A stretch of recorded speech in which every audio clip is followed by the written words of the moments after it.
अगर आप भी एक ई कॉमर्स बिजनेस शुरू करने के बारे में सोच रहे हो या फिर आपने अभी अभी एक ई कॉमर्स बिजनेस शुरू किया है, आपको ऑर्डर्स बिल्कुल नहीं आ रहे हैं और आप नहीं समझ पा रहे हो कब आपको क्या करना है, तो ये वीडियो आप लोगों के लिए बहुत ही ज़्यादा हेल्पफुल होने वाला है।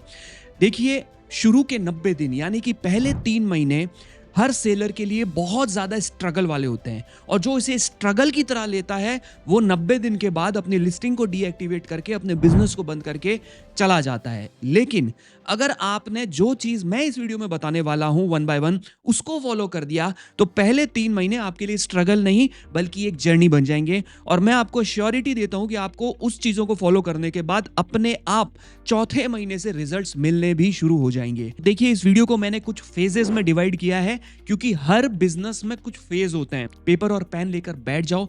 मैं आपको एक बात कह रहा हूं, बहुत रिसर्च करके ये वीडियो लाया हूं, इसलिए ध्यान से देखना, एंड तक देखना। जो लोग Amazon, फ्लिपकार्ट और मीशो पे अपने बिजनेस को शुरू करने के बारे में सोच रहे हैं या शुरू कर चुके हैं, इस वीडियो को एंड तक जरूर देखना। सबसे पहले हम लोग बात करते हैं फेज 1 की, जो कि है प्रोडक्ट सिलेक्शन।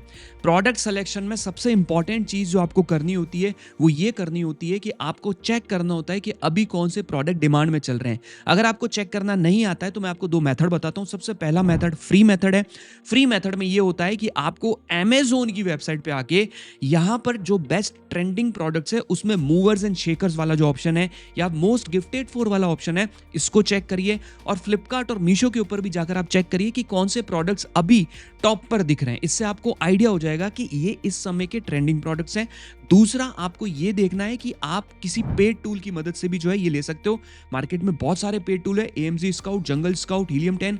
अगर आप अफोर्ड कर सकते हो तो आप पेड टूल्स की तरफ भी जा सकते हो। इन टूल की मदद से आपको एक अच्छा आइडिया मिल जाएगा कि कौन से प्रोडक्ट अभी ट्रेंडिंग में चल रहे हैं। और बोनस टिप ये देना चाहूंगा कि हमारी ये ट्रेंडिंग प्रोडक्ट्स की प्लेलिस्ट है, आप उसको भी जाके चेकआउट कर सकते हो बाद में कि कौन से प्रोडक्ट अभी ट्रेंडिंग चल रहे हैं। ठीक है, इसी फेज में आपको 3 कैटेगरीज शॉर्टलिस्ट करनी है। ठीक है, उन कैटेगरीज में से कम 20-30 प्रोडक्ट्स आपको लाके रखने हैं और आपको चेक करना है कि वो प्रोडक्ट्स Amazon, फ्लिपकार्ट और मीशो जैसे मार्केट प्लेसेस पर चल रहे हैं या नहीं चल रहे हैं, उन पे ऑर्डर्स आ रहे हैं या नहीं आ रहे हैं। उससे आपको पता चलेगा कि कौन सी कैटेगरीज के प्रोडक्ट्स ज्यादा बिक रहे हैं, स्पेशली आपके थ्रू। तो इससे आपको अंदाजा हो जाएगा कि यस, फेज 1 जो है वो क्लियर हो गया, यानी कि पहले 30 दिन आपको प्रोडक्ट रिसर्च और प्रोडक्ट सिलेक्शन में लगाना है। पहले 30 दिन आप यही करेंगे। अब बात करते हैं फेज 2 की, यानी कि लिस्टिंग एंड लॉन्च स्ट्रेटेजी की। अब जो अगला महीना है, जो सेकंड मंथ है, आपने जो प्रोडक्ट फाइनलाइज कर लिए हैं तो अब आप प्रोडक्ट को लिस्ट करेंगे। देखो, प्रोडक्ट लिस्ट करने का एक छोटा सा एक टिप दे रहा हूं, ध्यान से सुनना। Amazon, फ्लिपकार्ट, मीशो पे किसी भी मार्केट प्लेस पर सेल करते हो तो आप एक चीज आइडेंटिफाई करिए कि कौन सा सेलर आपकी कैटेगरी में बेस्ट सेलिंग पे चल रहा है, उसने किस तरीके की लिस्टिंग कर रखी है। आपके बिल्कुल सामने Amazon, फ्लिपकार्ट और मीशो तीनों मार्केट प्लेसेस की लिस्टिंग देखिए, किस तरीके से उसने प्रोडक्ट को लिस्ट कर रखे हैं। बिल्कुल आपको उसको फॉलो करना है। अच्छी सी इमेजेस, अच्छे से इन्फोग्राफिक्स, बहुत अच्छे से प्रोडक्ट की डिटेल्स ऐड करनी है। टाइटल्स और बुलेट पॉइंट्स बहुत अच्छे से लिखना है। लिस्टिंग के अंदर कीवर्ड्स, ये कीवर्ड्स होते हैं, इन कीवर्ड्स को आपको लिस्टिंग के अंदर ऐड करना है। अगर आप Amazon सेलर हो तो A+ कंटेंट भी आपको बनाना है। फ्यूचर में आपको ये चीज ध्यान रखनी है जिससे आपके प्रोडक्ट्स के ऊपर अच्छे से SEO हो सके। एंड उसके साथ साथ आपको एक चीज ये और ध्यान रखनी है कि आपको कॉम्पिटिटिव प्राइसिंग रखनी है। अब ऐसा नहीं है कि प्रोडक्ट लिस्ट करते बहुत ज्यादा हाई रेट रख दिया, हाई प्राइस कर दिया, जिस वजह से आपको ऑर्डर्स ही नहीं आ रहे हैं। और हमारा मेन फोकस ये होना चाहिए कि हमारे प्रोडक्ट्स के ऊपर कुछ रिव्यूज आ जाए। रिव्यूज लाने के लिए आपको कैशबैक ऑफर नहीं करना है, वरना 30 दिन के अंदर ही अकाउंट सस्पेंड हो जाएगा। गलती बिल्कुल भी मत करिएगा। कैशबैक के रिसिप्ट्स डाल के आप भेजेंगे, हो सकता है आपका अकाउंट सस्पेंड हो जाए। ध्यान रखिएगा, बहुत बड़ा पॉलिसी वायलेशन हो जाता है। रिव्यूज लाने का सिस्टम सिंपल सा है। रिव्यूज लाने के लिए आप ये वीडियो जो हमारा है इसको बाद में देख लीजिएगा, इसका लिंक मैं डिस्क्रिप्शन में दे दूंगा। बहुत सिंपल है, बहुत ईजी है, पॉलिसी भी वायलेट करने की जरूरत नहीं पड़ेगी। ठीक है, तो ये चीजें करने के बाद आप गारंटेड बहुत अच्छा परफॉर्म करोगे। थर्ड चीज जो मैंने कहा था, थर्ड फेज बहुत इंपॉर्टेंट है और 7th फेज और भी ज्यादा इंपॉर्टेंट है। थर्ड फेज में आपको क्या करना है दोस्तों, स्पॉन्सर्ड एड्स एंड 50 ऑर्डर्स का टारगेट। ये हमारा टारगेट है कि हमें अब कम से कम 50 ऑर्डर लाने हैं थ्रू एड। देखो, Amazon, फ्लिपकार्ट और मीशो के ऊपर एडवर्टीजमेंट करने के अलग अलग तरीके हैं। Amazon के ऊपर आप स्पॉन्सर्ड एड्स कर सकते हो, स्पॉन्सर्ड ब्रांड्स कर सकते हो, डिस्प्ले कर सकते हो। फ्लिपकार्ट के ऊपर आप प्रमोशंस कर सकते हो। बहुत अच्छे अच्छे तरीके हैं, बहुत अच्छे अच्छे स्पॉन्सर्ड एड्स करने के तरीके फ्लिपकार्ट के ऊपर भी अवेलेबल है और मीशो के ऊपर भी आप अच्छा खासा एड्स पे पैसा लगा के सेल कर सकते हो। अब आप ये सोच रहे होंगे कि सर हमारा तो बजट नहीं है। देखो, मैं एक चीज क्लियरली बता देता हूं कि आपको इनिशियल स्टेज पे थोड़ा सा एड पे स्पेंड करना पड़ सकता है। अगर आपका बजट है तो आप कुछ पैसा एड्स पे लगाएं। Amazon के लिए मैं आपको एक ही चीज रिकमेंड करूंगा, इनिशियल स्टेज पे ऑटोमेटिक कैंपेन्स रन करिए। देखिए कौन से प्रोडक्ट्स के ऊपर आपको ऑर्डर्स आ रहे हैं, कौन से कीवर्ड्स अच्छे परफॉर्म कर रहे हैं, और फिर उन कीवर्ड्स का एक मैनुअल कैंपेन बनाइए। यही स्ट्रेटेजी आपको फ्लिपकार्ट पे भी फॉलो करनी है, और मीशो जो प्रोडक्ट रिकमेंड करता है उन रिकमेंडेड कैटलॉग्स, उन रिकमेंडेड प्रोडक्ट्स के ऊपर आपको एड्स रन करने हैं। अगर एक एवरेज बजट लेके चलते हो तो आप 300 से 500 रुपए मान के चलो दिन का आपको खर्च करना है, जिससे आपके प्रोडक्ट्स पे कुछ ऑर्डर्स आएंगे, और अगर आपके प्रोडक्ट्स पे ऑर्डर्स आएंगे तो ऑटोमेटिकली एल्गोरिदम उसे पुश करेगी। अब आपके माइंड में आ रहा होगा एल्गोरिदम किसे कहा जाता है? एल्गोरिदम इज बेसिकली एक ऐसा प्रोग्रामिंग बना रखा है इन मार्केट प्लेसेस ने कि जैसे ही आपके ऑर्डर्स आएंगे आपकी लिस्टिंग थोड़ी सी पुश हो जाएगी, जैसे ही रिव्यूज आएंगे वो और पुश होगी। इस तरीके से ये काम करते हैं ताकि कस्टमर को राइट प्रोडक्ट मिले पर्टिकुलर कीवर्ड के ऊपर। Amazon का, फ्लिपकार्ट और मीशो का भी फायदा हो, सेलर का भी फायदा हो और कस्टमर का भी फायदा हो। इस तरीके से ये पूरा एल्गोरिदम वर्क करता है। ठीक है, तो इस फेज को आपको ध्यान से समझना है। जैसा कि मैंने आपको कहा था फेज 3 इज वेरी इंपॉर्टेंट, क्योंकि नए सेलर अपने प्रोडक्ट्स को कस्टमर तक नहीं दिखा पाते हैं, तो कस्टमर को दिखाने के लिए आपको एड्स रन करने पड़ेंगे। ठीक है, अब ऑर्डर्स आ भी गए तो फेज 4 आपको बहुत ज्यादा डीमोटिवेट करने वाला है। अब आपको लग रहा होगा कि सर आप डीमोटिवेशन की बात कर रहे हो। जी हाँ दोस्तों, अब जो फेज है ये बहुत इंपॉर्टेंट है, बिकॉज फेज 4 में आपको मैनेज करने होंगे रिटर्न्स एंड आरटीओ।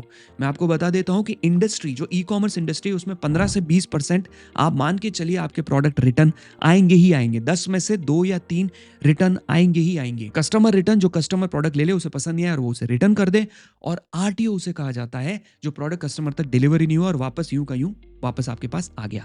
तो ये चीज आपको ध्यान रखनी है कि 15 to 20% रिटर्न्स आने के चांसेस रहेंगे।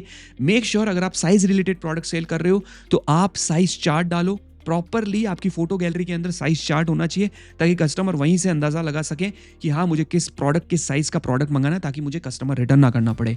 दूसरी चीज आपको ये ध्यान रखनी है कि आपकी जो लिस्टिंग है उसमें जो फोटोज होंगे वो एग्जैक्टली वैसे ही होंगे जो प्रोडक्ट है। तीसरी चीज, अच्छे से पैकेजिंग करके भेजो, अच्छे से प्रोडक्ट को पैक करो, डैमेज नहीं होना चाहिए प्रोडक्ट किसी भी चीज के कारण। और चौथी चीज जो बहुत इंपॉर्टेंट है कि आपके प्रोडक्ट्स क्विकली कस्टमर को डिलीवर होने चाहिए। देखो इसका एक बहुत बड़ा मेथड है, हमारे चैनल पे बहुत सारे वीडियोस बने हुए, आपको टाइम लेना पड़ेगा, निकालना पड़ेगा और देखना पड़ेगा कि एक्चुअली में किस तरीके के प्रोडक्ट्स क्विकली कस्टमर को डिलीवर होते हैं और कैसे उन्हें क्विकली डिलीवर कराया जाता है। उसके लिए Amazon FBA है, फ्लिपकार्ट के वेयर हाउसेज है, इनसे रिलेटेड वीडियोस हमारे चैनल पे टाइम निकालकर जरूर देखिएगा। अब आता है फेज 5 जो कि है बहुत इंपॉर्टेंट, जिसमें आपको अपना माइंडसेट बहुत क्लियर रखना होगा, आपको पेशेंस रखना होगा। बहुत साधारण सा उदाहरण देता हूं, जिन प्रोडक्ट्स पे आज 500,000 ऑर्डर महीने के आ रहे हैं वो प्रोडक्ट आज लिस्ट नहीं हुए हैं। उन प्रोडक्ट्स को बहुत टाइम लगा है, बहुत टाइम पहले वो लिस्ट हुए हैं, तब जाके आज इतने रिव्यूज आए और तब जाके ऑर्गेनिकली उनके ऊपर 500 से 1000 ऑर्डर हर महीने, कई कई प्रोडक्ट्स के ऊपर 5-5 हजार ऑर्डर आ रहे हैं हर महीने।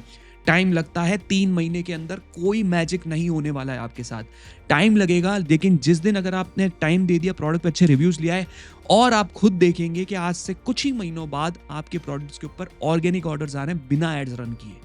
प्रोडक्ट के ऊपर अच्छे रिव्यू है, प्रोडक्ट क्वालिटी का, प्रोडक्ट डिमांड में और अच्छी कॉम्पिटिटिव प्राइसिंग के साथ आप सेल कर रहे हो, तो उसके ऊपर 100% आपको ऑर्डर्स आएंगे, ऑर्गेनिकली ऑर्डर्स आएंगे बिना एड्स रन किए। फेज 6, आपके प्रोडक्ट कभी भी आउट ऑफ स्टॉक नहीं होने चाहिए। मार्केट प्लेसेस के ऊपर ऐसा नहीं है कि प्रोडक्ट आउट ऑफ स्टॉक हो गया है और आपने वेंडर को कहा है, वेंडर भेज रहा है और काफी दिनों तक आपका प्रोडक्ट आउट ऑफ स्टॉक पड़ा है। उससे एल्गोरिदम आपके प्रोडक्ट की विजिबिलिटी कम कर देगा और फिर उसके बाद वापस उस विजिबिलिटी पे पहुंचने के लिए आपको शुरू से स्टार्ट करना पड़ेगा।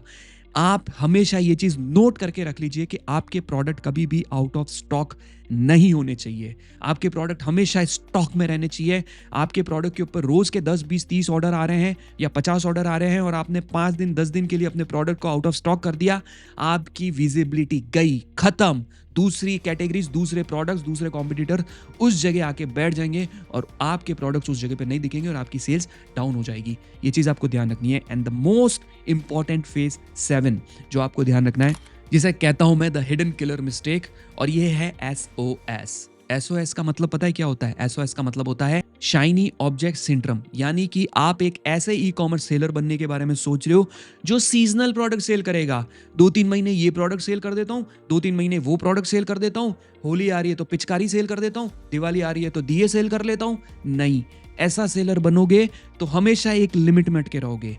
Build your own brand, create your own product, अब आपके माइंड में ये आ रहा होगा ब्रांड कैसे बनाना है। देखो, ब्रांड बनाना कोई बिग डील नहीं है। Brand banana is not like कि आप बहुत बड़ा कोई आपको एम्पायर खड़ा करना है, वो बहुत बात की बात होती है।